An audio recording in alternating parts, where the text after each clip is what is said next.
G'day guys, in today's video I'm talking about the service call 0109 on a Roland VS640, and this particular one was throwing that service code even though it's been idling for quite some time.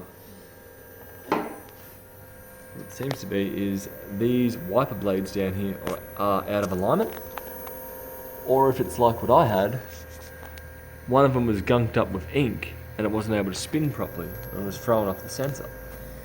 So I used some Mefo on a cloth and was able to clear up the rubber blade over here.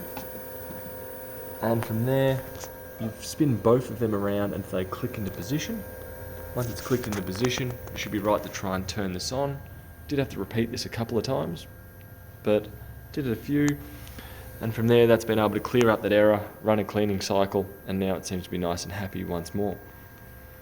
So if you are throwing service code 0109, check these, make sure they're clean, try to clean up as much residual ink as possible, and then spin them around till they make a pretty solid clunk. You'll see a little arm down the bottom here, push out, and then it will go snap back and go clunk.